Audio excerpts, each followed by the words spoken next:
तेजस्वी जी को शर्म आना चाहिए। आपको क्या लगता है कि हम स्वर्णों का वोट लेके मुख्यमंत्री बन जाएंगे?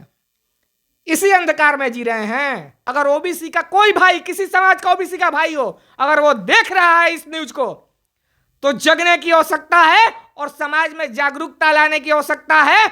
ओबीसी संघर्ष सेना जातीय जनगणना कराने के लिए बिहार ही नहीं पूरे देश में आंदोलन जुझारू करेगी।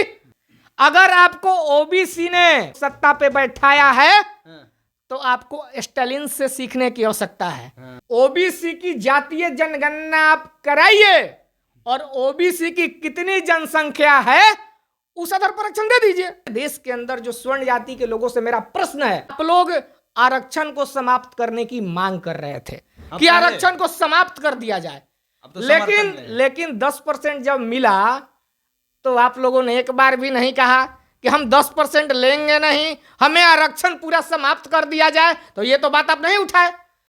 लालू प्रसाद यादव ने मंच पर खड़ा होकर के एक बात कहा था कि भूरा बाल साफ करो, यानी भ से भूरा बाल में भूमिहार, र से राजपूत, ब से ब्राह्मण, ल से लाला जी, इन चारों जातियों को लेकर के 7 तारीख को एक जजमेंट आया है। जजमेंट ये आया है कि 7 जो ईडब्ल्यूएस आरक्षण है ये चालू रहेगा। हमारे साथ में ओबीसी संघर्ष सेना के कुमुद पटेल जी हैं। आप लोग विरोध काहे कर रहे हैं इसका? देखिए, 10% जो आरक्षण मिला है उसका हमें विरोध नहीं है। किस आधार पे दिया गया है इसका विरोध है। तो कह रहे हैं ना कि जिनका 8 लाख से कम सालाना इनकम है उनको हम देंगे ये। तो उसमें तो केवल स्वर्ण जाति के ही लोग जा रहे हैं ना। हाँ, तो स्वर्ण जाति के ही बात हो रहा है ना। 10% आरक्षण स्वर्ण जाति, 4 जाति को आप 10% देते हैं। ओबीसी में लगभग बिहार के अंदर अगर आप देखेंगे तो 150 से ऊपर जातियां हैं। अच्छा, 150 जातियों को आप क्यों दरकिनार कर रहे हैं? उन्हें 27% के आंकड़ों के अंदर कह रहे हैं, 4 जातियों को 10% दे रहे हैं। और आपका देने का आधार क्या है? अभी आप देखे होंगे नगर निकाय का चुनाव था। हाँ। उस चुनाव को इसलिए रोक दिया गया कि ट्रिपल टेस्ट से गुजारते हुए उसे निर्वाचन को नहीं सौंपा गया था। उसको आप इस आधार पर रोक दिए।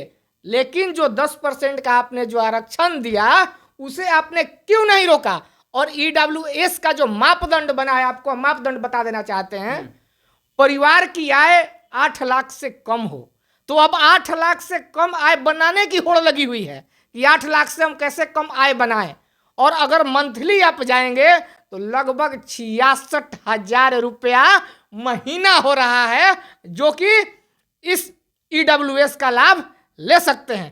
पूरे देश के अंदर लगभग 80% लोग ऐसे हैं जिनका 25,000 से भी महीना कम है। तो ये तो हास्यास्पद है ना। और आपको बता दें, कृषि योग्य भूमि 5 एकड़ से कम होना चाहिए। आवासीय घर 5 एकड़ थोड़ा सा समझा दीजिए पहले। 5 एकड़ का मतलब जमीन कितना हुआ? गांव में लोग कट्ठा में करता है, कितना कट्ठा जमीन हुआ? देखिए, अलग अलग जाएंगे तो अलग अलग आपको रूप देखने को मिलेगा। अनुमान से लगभग कितना? 5 एकड़ मतलब मान के चलिए लगभग 8 बीघा के इर्द गिर्द जाएगा। मतलब 8 बीघा से जेकर ज्यादा कम जमीन होगा, हाँ, वो गरीब होगा। हाँ। अब वही नहीं, आवासीय घर 1000 फीट से कम हो, अधिसूचक पालिका में 200 गज से कम का मकान हो, प्लॉट हो। हाँ। तो ये तो समझने वाली बात है ना, कैसा आधार लोगों ने बनाया। और आपस में उन लोगों का मतभेद रहा। जैसा कि आपको हम बता दें, 10% के पक्ष में जस्टिस दिनेश महेश्वरी जी थे, जस्टिस बेला एम त्रिवेदी जी थे और जस्टिस जेबी पाद्रीवाला जी थे। और कुछ वर्ष पहले जस्टिस जेबी पाद्रीवाला जी ने कहा था, क्या कहा था? आरक्षण और भ्रष्टाचार एक है। तो आज जब आरक्षण 10% ईडब्ल्यूएस को दिया गया, अब आरएसएस के लोग वो लोग रहे हैं, तो आज भी तो ये चीज उनको बोलना चाहिए था ना। तो आज तो आप 10% का समर्थन कर रहे हैं। लगा रहे हैं कि वो आरएसएस के लोग रहे हैं। तो आरएसएस को तो पूरा जग जाहिर है, सभी जानते हैं कि मोदी जी उन्हें लाकर बैठाए हुए हैं। अब मोदी जी जब लाकर बैठाए हैं, हमको अब आपसे हम पूछना चाहते हैं कि जब वो उस समय कहे कि आरक्षण और भ्रष्टाचार एक है, तो आज आप ये चीज क्यों नहीं कह रहे हैं? और आप देखे होंगे पूरे देश के अंदर जो स्वर्ण जाति के लोगों से मेरा प्रश्न है, आप लोगों से मेरा एक प्रश्न है कि आप लोग आरक्षण को समाप्त करने की मांग कर रहे थे कि आरक्षण को समाप्त कर दिया जाए। अब तो समर्थन लेकिन में है। लेकिन 10% जब मिला तो आप लोगों ने एक बार भी नहीं कहा कि हम 10% लेंगे नहीं, हमें आरक्षण पूरा समाप्त कर दिया जाए। तो ये तो बात आप नहीं उठाए। तो इस मानसिकता को समझने की आवश्यकता है कि कैसे लोग चाह रहे थे। वो जगह अगर आप विरोध कर रहे थे, आरक्षण को समाप्त करने की बात कर रहे थे, तो आपको कहना चाहिए था ना कि आरक्षण को समाप्त कर दिए भाई, हमको आरक्षण नहीं चाहिए, 10% नहीं लगेगा, फारूक को फेंक दीजिए। लेकिन आपने तो भैया 10% ले लिया। ईडब्ल्यूएस में ओबीसी समाज के लोगों को जोड़ दिया जाता है, तब तो आप खुश हो जाएंगे, संतुष्ट हो जाएंगे। आर्थिक आधार पे जब, मैं ये बात नहीं कह रहा हूं, जो चीफ जस्टिस लोग ही हैं वो लोग खुद कह रहे हैं कि आर्थिक आधार पे जो आरक्षण का स्वरूप है उसमें ओबीसी और एसटी के लोग को शामिल किया जाना चाहिए।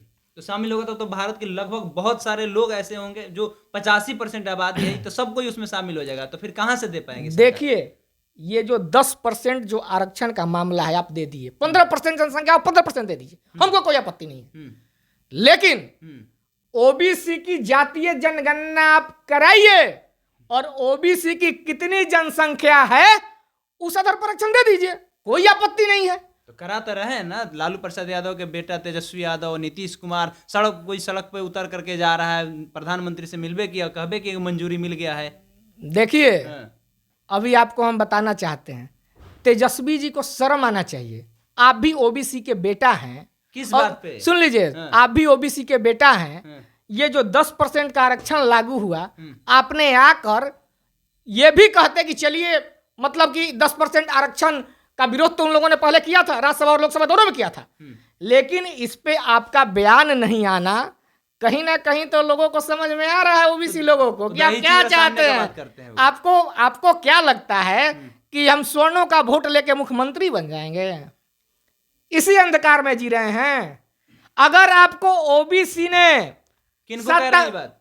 तेजस्वी जी को कह रहे हैं, अगर ओबीसी ने आपको सत्ता पे बैठाया है तो आपको स्टालिन से सीखने की आवश्यकता है। आपको स्टालिन से सीखिए।